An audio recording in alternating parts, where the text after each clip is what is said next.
Баршаңызға сәлем, байланыста мен Бауыржан. Біз күрделі теорияны аяқтадық. Сіз оны өттіңіз, және мен сізді шын жүректен құттықтаймын. Енді курсымыздың ең қызықты әрі ең табысты бір бөлігін бастаймыз. Біз графиктердегі нақты практикаға көшеміз.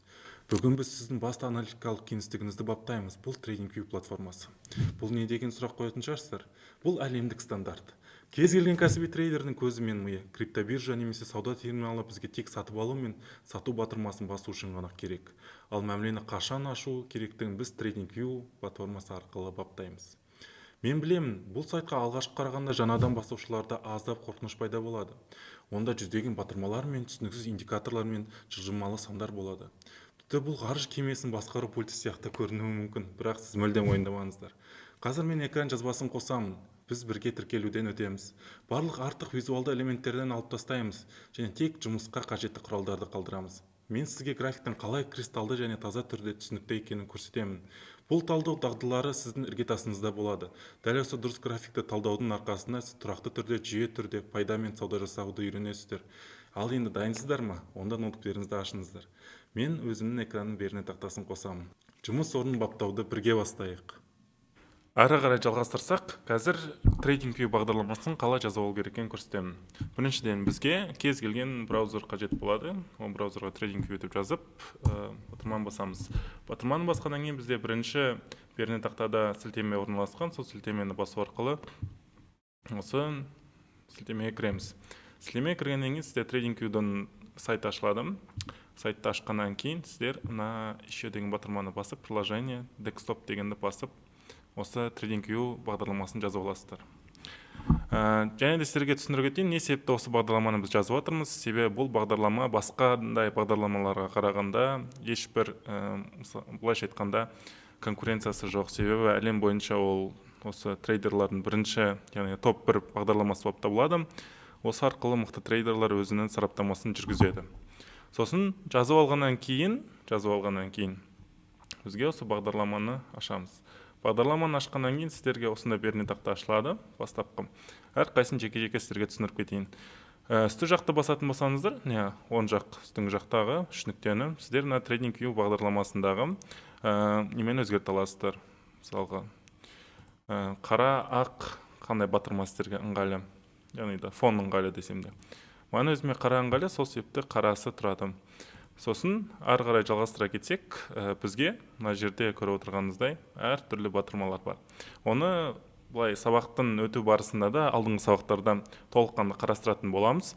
Және де осы сабақта не себепті осыларды қолдану екенін көрсететін боламын. Қазіргі таңда әрқайсы құрал жабдықтарды қалай қолданып және қалай осы жерге орнатып қоюға екенін сіздерге түсіндіре кетейін. Мына үстіңгі батырманы қарап отырсаңыздар, әр түрлі немелер бар. Мына жерде мысалға шамдар бар, мына жерде таймфрейм бар. Келесінде белгілі бір криптовалютаның және де басқандай криптовалюталардың, альткоиндардың немесе тізбегі тұр. Түсіндіре кетсем, мына жерге қалай біз басқандай альткоиндарды қоямыз. Сіздерге шыққаннан кейін ең басты орнатқаннан кейін NASDAQ-тың және де басқандай Forex-тің немесі тұрады, былайша айтқанда списогі тұратын болады. Сіздер оларды өшіп тастап, басынан бастап осыларды қойсаңыздар болады. Мысалға мен тек қана криптовалютаны қалдырған болатын, сосын NASDAQ тұр. Қосу батырманы басқаннан кейін мына жерде кез келген криптовалютаны жазсаңыздар, мысалға биткоин, биткоин жазып, мына плюс батырманы басқаннан кейін ол сіздердің жерінде списоктарыңызда шығатын болады. Менде биткоин бар. bts.p деп жазуларыңыз керек, себебі неге? Өйткені бұл көбінесе біздің осы жүргізуіміз бойынша, аналитикалық жасау бойынша белгілі платформаға, биржаға байланысты ғой бәрібір. Бірақ та біз торговать ететін биржа бойынша ол .p деп жазғандарыңыз ыңғайлы. Қайтадан көрсетейін. bts.p плюс батырмасын басып, сосын өздеріңіздің списоктарыңызға қоссаңыздар болады. Енді ары қарай жалғастырып кетейік. Осы криптовалюталарды қойып шықтыңыздар. Сосын келесі неде? Сол жақ батырманы жоғарына қарайтын болсақ, мына жерде тек қана көзіміз қолданатындар түсіндіре кетейін. Яғни да шамдар.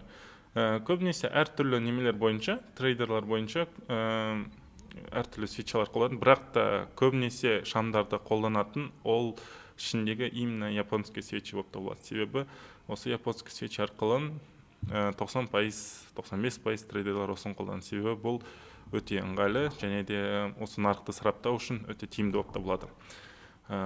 Шамдар туралы толығырақ келесі сабақтарда да айта кетеміз. Қазіргі таңда осы басқандай, яғни да график тұратын болса, сіздерде осы шамдарды қоюға сіздерге кеңес беремін. Шамдарды қойғаннан кейін енді келесіне көшетін болсақ, ол бізде таймфрейм. Яғни таймфрейм дегеніміз ол белгілі бір шам қанша минут жанып өшеді екенін көрсететін, яғни да уақыт белдеуі десем де болады. 1 сағаттық, 5 минуттық, солардың әрқайсысын өздерге ыңғайлы етіп мына жерде қойсаңыздар болады. Қандай таймфреймде сіздер торговля жасап жатқаныңызға байланысты болып келеді ол. Сосын келесінде көшетін болсақ, ол мына жерде бізде инструменті болады. Так, жерге қойын. Инструменті болады. Яғни инструментиларды осы жерде көрсететін болсам, яғни да мен өзім перекрестиямен қолданамын.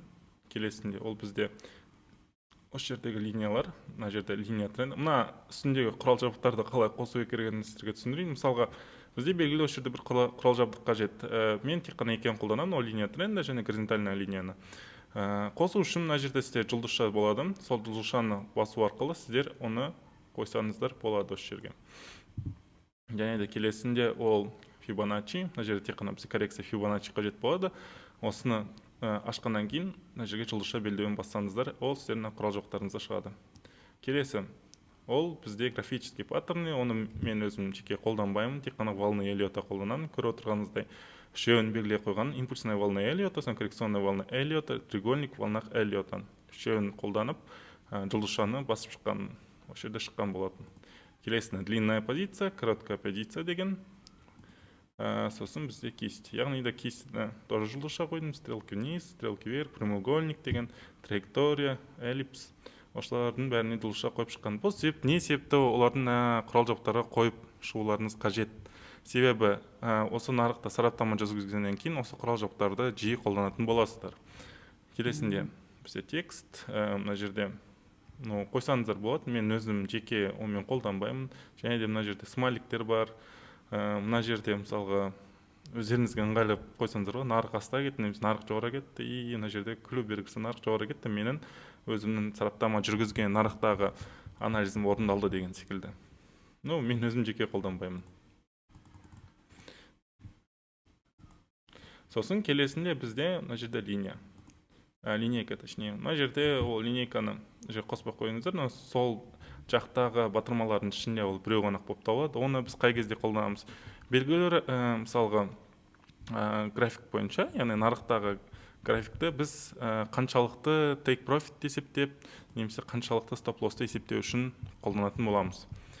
Келесінде ол увеличенный масштаб, оны мен қолданбаймын, тек қана мысалға мына көзді қолданамын. Бұл не үшін қажет? Мысалға, сіздер графикте белгілі бір областы жаздыңыздар, и мына кисть бойынша мына жерден ликвидность жинайды, сосын мына жердегі имбалансты жауып кетеді, сосын асты қарай түсті деп, сосын предположено мына жердегі локальный уровеньға келеді деп есептеп, өздеріңіздің нарықтағы мысалға немелеріңізді жазыңыздар. Мына жерде тағы бір локальный уровень бойынша мына жерге баға келді, былай белгілейік. Мына жердегі баға келді, осы жерден отскок алды, үлкейтіп қарасаңыздар, мына жақта ол тоже осы жерде ликвидность жинап кезінде кеткен болатын. Мысалы, ұзақ уақыт осындай бір суреттерді сызсаңыздар, и ары қарай сіздер графикті таза күйінде көргілеріңіз келеді. Сосын осы немені басып, батырманы басып, сіздер графиктің таза күйін көрсеңіздер болады. Осы және тағы да айта кететін нәрсе, TradingView бағдарламасын немесе де біздің сілтеме арқылы жазып кетсеңіздер болады. И және мен көрсеткен немелер бойынша, настройка бойынша былайша айтқанда, өздеріңіздің TradingView-ларыңызға кіргізіп, бәрін дайындап қойып, себебі ол алдыңғы сабақтарға өте қажет болады сіздерге. Және де айта кететін, тағы да қосымша құрал жабдықтар болады, индикатор бойынша. Сол индикатор бойынша біз жұмыс жасаймыз, индикаторды қалай настройка жасау керек екенін сіздерге көрсететін боламын. Ең бастысы осы, осылардың бүкілін белгілеп шықсаңыздар, ертеңгі күнде сіздерге өздеріңізге сабақты өту барысында ыңғайлы болады. Әрбір және де өтіп жатқан нәрсе бойынша сараптап жазып кетіңіздер, қаламсаппен дәптер алып. Бүкіл алатын білімдерін, керекті білімдерді біз сіздерге береміз, себебі алдыңғы сабақтарда да көптеген бізді білім күтіп отыр. Және де осы бейне жазбаны YouTube бағдарламасынан көріп отырсаңыздар, сұрақтарыңыз болса жазып кетсеңіздер болады. Және де осы бағдарламамызға жазылып кетіп, колокольчик белгісін басып, себебі болашақта өтетін сабақтарда ол сіздер үшін, сіздердің білімдеріңізді дағдылап табу үшін деп айтсам болады. Сол себепті осы, назарларыңызға көп рахмет. Келесі сабақтарымыз сіздермен кездескенше.